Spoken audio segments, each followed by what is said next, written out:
Salut les amis, c'est parti pour une nouvelle vidéo aujourd'hui. Donc ce sera surtout des témoignages de personnes FTM et de leur parcours, comme ça pourra sûrement vous aider. Les deux premiers témoignages sont des personnes qui ne voulaient pas les faire en vidéo. Donc je vais lire leurs témoignages qui m'ont écrit. Voilà, mais donc c'est pas mon parcours, hein. C'est deux parcours de deux personnes transgenres FTM. Et ensuite vous irez directement la possibilité de voir les autres FTM parler de leur parcours. Donc, la première personne donc, qui était anonyme a été voir un psy pendant 1 an, mais comme j'étais mineure, il m'a fait tourner en rond pendant des mois en me promettant de prendre contact avec un endoc et au final, il a voulu m'envoyer à la Sofec de Paris. Du coup, j'ai arrêté, je me suis concentrée sur mes études à la fac. Je suis allée voir le psy docteur Pierra à Paris qui m'a fait une attestation en 20 minutes, la chance. J'ai contacté le docteur Bouillot à Lyon pour la MAMEC sans être hormonée. Il m'a donné une date d'opération et j'ai contacté un endoc à Toulouse qui m'a pris avec l'attention du psy et m'a fait faire un bilan sanguin. J'ai été opérée en double incision et j'ai commencé les hormones juste après. J'ai eu 3 semaines d'arrêt pour la cicatrisation, j'ai rien à dire de négatif, je suis ultra satisfaite du résultat de mon opération.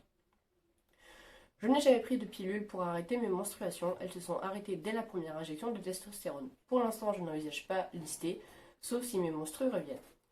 Je n'ai pas changé de prénom en mairie, j'ai directement tout fait, prénom et état civil au tribunal, sans audience, c'était réglé en 5 mois après le dépôt de ma requête, j'avais mon nouvel acte de naissance.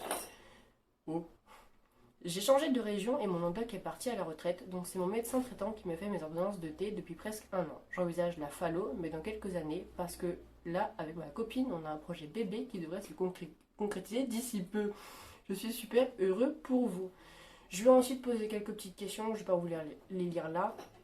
Je vais juste, je lui ai posé des questions sur la mammectomie pour me renseigner. Et donc il m'a répondu. La mammectomie, il y a deux techniques très utilisées. La péri-aréolaire et la double incision. Pour la double, tu as 2 cicatrices sous les pecs et autour des tétons. Peut-être ça serait plus clair avec une photo. Les photos seront juste après. Ça arrive la perte de sensibilité. Moi, tout est revenu normal en 2-3 mois, donc je sens tout mon torse. Pour la CEC, changement d'état civil. Non, il n'y a pas de dossier, il faut tout faire soi-même. Écrire une requête, il y a des exemples sur les groupes trans FB, et ajouter des preuves, c'est-à-dire des témoignages de personnes qui vous entourent, ou même vos boîtes mail quand vous faites des commandes, tout ce genre de choses. Et ajouter des preuves et des témoignages de proches. Voilà. Et ensuite, il m'a demandé donc comment à la mairie la différence. En mairie, tu remplis un formulaire et tu ajoutes quelques preuves, mais c'est rapide et accepté même sans preuve. Au tribunal, il faut écrire plus, raconter un peu sa vie, son parcours de transition, prouver que c'est quelque chose de réfléchi. Et le mieux, c'est de le rediriger un peu façon avocat, donc bien présenter le dossier et l'organiser. Moi, il faisait 12 pages avec les preuves sans compter les attestations de mes proches. Au tribunal de ta ville de naissance ou de résidence, il faut un justificatif de domicile dans ce cas. Certains tribunaux ne font plus d'audience, mais la majorité en font. Voilà, lui il a préféré donc faire son changement de prénom et changement d'état civil. Ce que je compte faire grâce à lui, ça m'a aidé, donc je vais bientôt le faire. Voilà. Si vous avez des questions par rapport à ceux que vous avez déjà entendus, n'hésitez pas à le mettre en commentaire. Ensuite, je vais juste trouver la prochaine personne qui me l'a fait donc par écrit, c'est juste ici. C'est aussi une personne qui n'a pas voulu le faire en vidéo car assez timide et n'ose pas le faire. Donc, vers l'âge de 8 ans, j'ai fait mon premier coming out transgenre. J'étais chez ma psychologue à l'époque, elle m'a posé une question bateau. Pourquoi tu joues avec des voitures et pas des poupées comme les autres filles?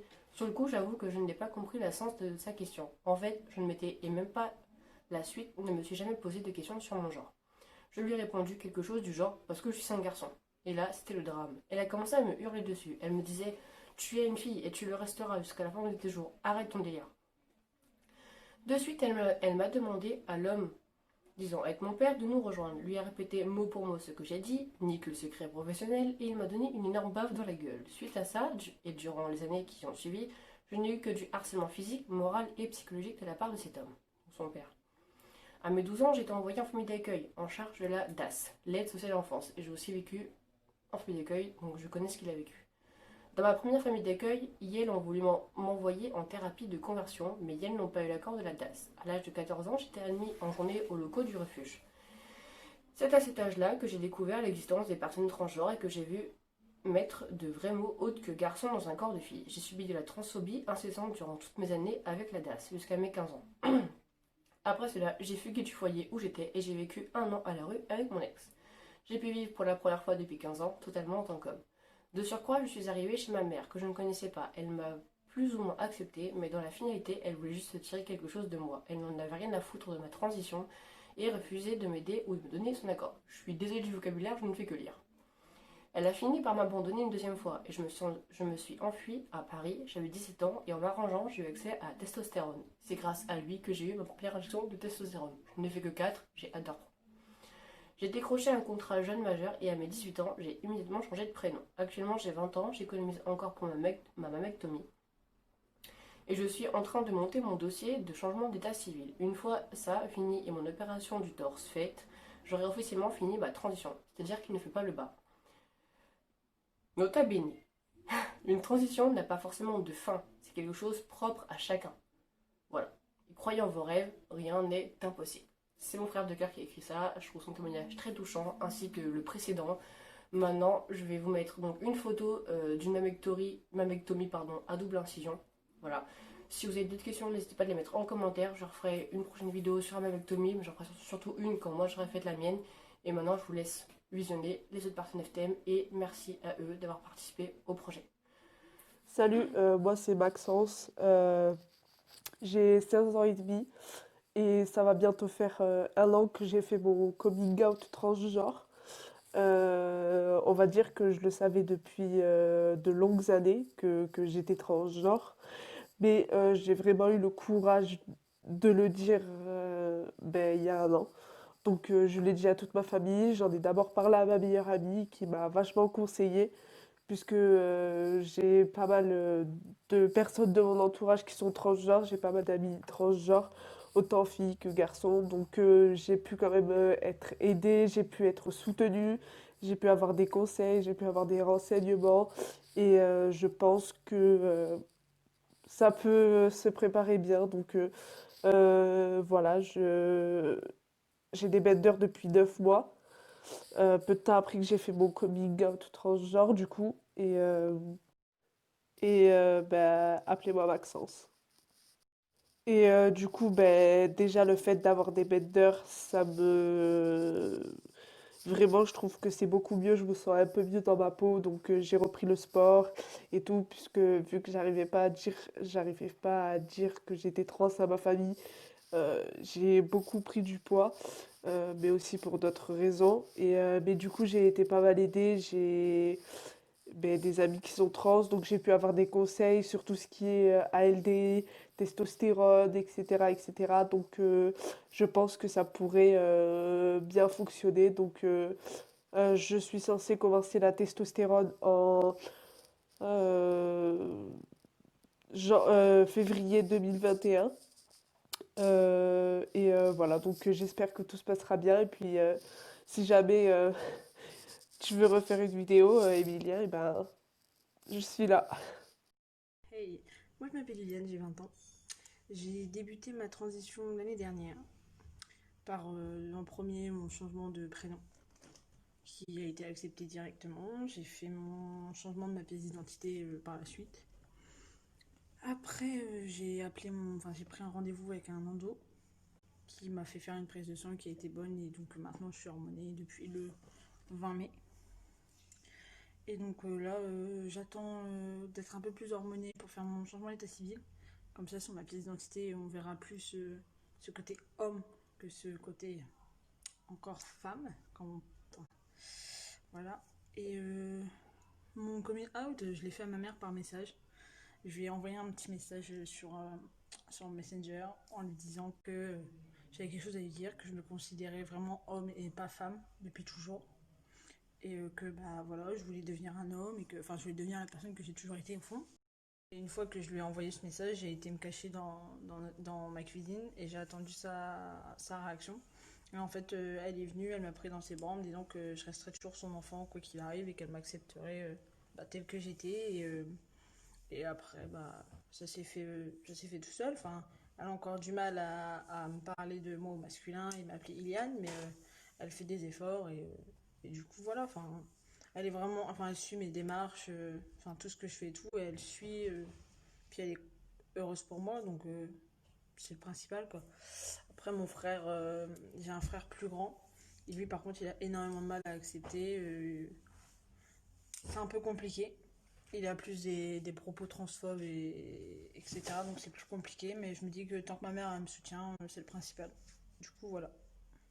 Salut tout le monde, moi c'est Ilan, j'ai 22 ans et je suis hormonée depuis le 11 mai, donc cela fait 3 jours. Tout a commencé par voir une psychiatre pour évaluer si tu es vraiment apte à faire toutes ces transformations. Pour prouver que dans ta tête tout va bien, quoi, être sûr de que je regrette pas. Donc j'ai vu une sexologue, un endocrinologue, un psychiatre et un psychologue.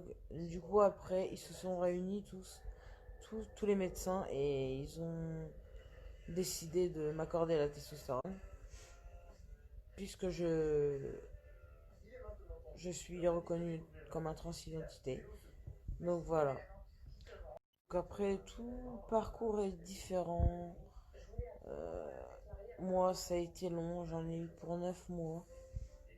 Et enfin, je suis hormonée. Donc ça n'a pas été facile pour ma famille, tout ça. Quand je leur ai annoncé que ben, mon projet c'était de devenir un homme, c'était pas trop leur délire, tu vois. Mais franchement, je suis fière de ce que je deviens et je continuerai à être patient parce que la transition, de la patience quotidienne. Je souffre depuis que je suis tout petit. Et quand la puberté elle est arrivée, bah, alors là c'était le truc qui m'a le plus touché. Voilà. Donc du coup, voilà. Enfin c'est bon. Je pense que de toute façon, mes parents seront mes proches. Peut-être qu'à la fin mes parents comprendront. Après je leur laisse ce temps. C'est pas facile forcément de tout ce parcours-là et c'est le parcours du combattant. Et il faut vraiment être fort mentalement. Et je pense que j'ai tout dit. Après, voilà. Sachez que vous soyez garçon, fille, homosexuel, transsexuel, enfin, tout le monde est égaux. Et vive LGBT. Salut, du coup je m'appelle Samuel, j'ai 17 ans et je vais vous parler de ma transition et comment ça s'est passé un peu. Du coup j'ai commencé à poser des questions vers 2015 et j'ai vraiment mis un mot sur le fait que j'étais un homme trans vers 2016-2017, donc j'étais en seconde. Ça a pris beaucoup de temps parce que du coup je suis passée par plusieurs phases. Est-ce que je suis une femme, est-ce que je suis un homme, est-ce que je suis non-binaire, est-ce que patati patata. Bref, c'était chaotique, mais voilà, c'était la phase qu'il me fallait. J'en ai parlé en premier à mon meilleur pote, du coup, novembre 2017. Ça s'est super bien passé, c'est avec lui que j'ai choisi mon prénom, donc Samuel. Et dès qu'on a commencé en tout cas avec lui, dès que j'ai commencé à utiliser le masculin, etc., c'était une des premières personnes et ça me faisait un bien fou, mais vraiment monumental. Ça fait déjà plusieurs fois que j'utilise le pronom il, mais c'était que en virtuel et c'était jamais vraiment en face. Et du coup, ça m'a fait énormément de bien et c'est aussi une des choses qui a fait que bah, j'étais encore plus sûre en fait que j'étais bien un homme. Et du coup, voilà, les années passent, hein, plutôt les mois passent. Je fais mon coming out à tous mes potes, etc. au fur et à mesure. Ça s'est toujours extrêmement bien passé. J'ai eu aucune transphobie. Non, c'était toujours parfait. J'ai jamais vécu de violence sur ce sujet. Je suis vraiment content. C'est en décembre 2018 que j'en parle à ma mère, du coup à mes parents. C'était le 25 décembre, enfin le 24 décembre 2018. Ça s'est super bien passé le premier jour et mes parents sont protestants. Et du coup, bah, les jours qui ont suivi et les mois qui ont suivi étaient catastrophiques. C'était insulte sur insulte, dispute sur dispute, souffrance sur souffrance. Ça devenait infernal. C'était une ambiance très pesante, une tension très conflictuelle, surtout entre ma mère et moi. Et ça devenait juste vraiment tellement atroce que j'ai décidé d'aller en hôpital psychiatrique parce que je commençais à péter des câbles, à crier, à hurler, à balancer tout par terre, etc. Enfin, j'en pouvais plus. Du coup, j'ai pris cette décision d'aller en hôpital psychiatrique. Ça m'a fait énormément de bien. J'ai pu me poser et ça fait du bien aussi à mes parents. Ils ont pu mieux réfléchir, etc. sur qu'est-ce que mettait ma transition, comment ça peut me faire du mal, etc. Et ça m'a beaucoup aidé. Et du coup, quand j'en suis sortie, les choses ont commencé à petit à petit à s'apaiser. Et mes parents, bah, ils l'ont bien pris. Donc maintenant, ma mère m'appelle Samuel. Mon père aussi, enfin tout le monde, c'est il, Samuel, etc. Des fois, ils se trompent un peu, mais je leur en veux pas. Et du coup, je suis sous traitement hormonal depuis maintenant juin, que je raconte, depuis janvier 2020, fin janvier 2020. Et je fais les changements de papier. Bah, là, avec le confinement, c'était compliqué, mais dès le déconfinement, je fais le changement de papier. J'ai mon opération, donc ma mammectomie, qui est prévue le 27 juillet avec le docteur Bouillot. Donc c'est un peu galère parce que voilà, il est un peu cher, mais voilà. Et franchement, bah, tous ceux qui entament une transition, une des choses à faire, c'est genre prenez votre temps et réfléchissez bien sur ce que vous voulez vraiment et sur ce que vous ressentez en fait. Genre comment vous vous sentez en femme, comment vous vous sentez en homme, comment faire un peu un poids et mettre les choses en avant. Enfin, voilà, trouver un équilibre. Et surtout, genre, n'abandonnez pas en fait. Genre, même si on vous insulte, même si vous subissez des violences, etc., genre, soyez toujours vous-même parce que votre fille, elle sera encore pire si vous n'êtes pas vous-même. Et alors, peut-être que pour le moment, ça sera dur, peut-être que pour le moment, vous allez souffrir énormément, mais dans un futur proche, quand vous serez plus grand, vous arrêtez d'en souffrir et vous serez bien. Et franchement, bah, moi, je suis super bien depuis que je fais ma transition, depuis que je suis hormonée, depuis que tout le monde m'appelle Samuel, etc. Donc, franchement, courage à vous et bonne chance et tchuss. Salut, je m'appelle Aureliane, j'ai commencé mon parcours il y a un an. Non hormonée, j'ai pris un rendez-vous pour une ALD en août, avec l'endoc en septembre. Donc voilà, j'ai pas grand chose à dire, un parcours basique. Sans tribut psychiatrique par contre parce que j'en ai pas besoin. Enfin du moins j'en ressens pas le besoin. Donc voilà. Mais pas grand chose à dire après quoi. À part que je suis acceptée par mes amis, par ma copine, avec qui ça fait 2 ans avec laquelle je suis. Ma famille, ça commence à s'habituer. Voilà, je laisse le temps faire et puis on verra. J'ai juste hâte d'avoir mes rendez-vous avec l'endocrinologue, d'avoir accepté, d'avoir l'ALD d'accepter. Mais surtout là, j'attends avec impatience le résultat de mon changement de prénom, s'il va être accepté ou non. Je croise les doigts.